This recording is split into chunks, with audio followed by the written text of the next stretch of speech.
मैं इकोसिस्टम के दो छोटे छोटे उदाहरण आपके सामने रखूंगा जिससे आपको समझ में आएगा कि इकोसिस्टम कितना जहरीला है। सबसे पहला उदाहरण, पिछले साल रामनवमी के दिन दिल्ली के जहांगीरपुरी में रामनवमी के जुलूस के ऊपर हमला होता है, पथराव होता है। दिल्ली पुलिस के एक सब इंस्पेक्टर को गोली लगती है, कई लोग उस पथराव में घायल होते हैं, निहत्थे राम सेवक घायल होते हैं। दिल्ली की पुलिस जहांगीरपुरी के एक कबाड़ी को गिरफ्तार करती है, अंसार नाम का कबाड़ी।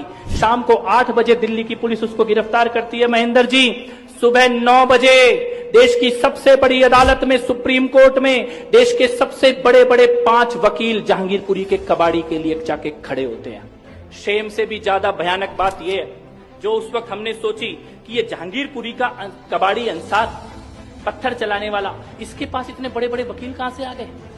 अगर आप और हम अपना घर बेच के भी उन 5 वकील को 12 घंटे के अंदर सुप्रीम कोर्ट में खड़ा करने की कोशिश करेंगे, हमें अपॉइंटमेंट भी नहीं मिलेगा उन वकीलों से। 12 घंटे के अंदर अपॉइंटमेंट भी नहीं मिलेगा।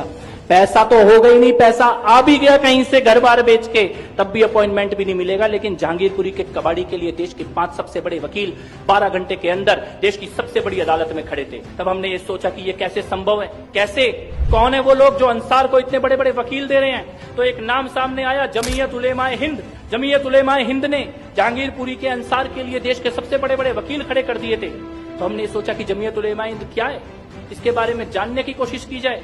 इनके पास इतना पैसा कहां से आ रहा है। तो पता लगा, अहमदाबाद में जो बम ब्लास्ट हुए थे, आतंकवादी हमले हुए थे, जिन आतंकवादी हमलों में पुलिस ने आतंकवादियों को न केवल पकड़ा बल्कि सबूतों के साथ कोर्ट में ले जाके उनका गुनाह साबित करके सजा दिला दी 36 लोगों को।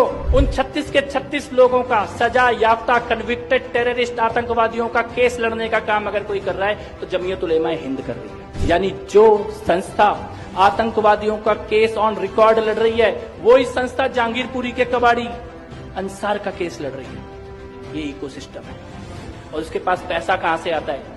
बड़ा सोचने का विषय है। आप लोग इस विचार को यहां से लेके जाना, जमीयत उलेमाए हिंद के पास पैसा कहां से आता है। इस देश में हलाल का जो भी प्रोडक्ट, और हलाल केवल नॉनवेज प्रोडक्ट नहीं है। अगर आप अभी गूगल पे सर्च करेंगे तो हलाल में वेज, नॉनवेज, यहाँ तक कि आपका ये पेन, पेपर, कॉपी, बिल्डिंग, इमारत, रियल एस्टेट, फोन, इन सब तक को हलाल के सर्टिफिकेशन का जो भी पैसा जाता है वो सारा का सारा पैसा जमीयत उलेमाए हिंद के पास जाता है। यानी कि आप अपने बाल कटाने के पैसे से अपनी गर्दन कटाने की, इसको कहते हैं इकोसिस्टम। और दूसरा एग्जाम्पल दिल्ली के दंगों का।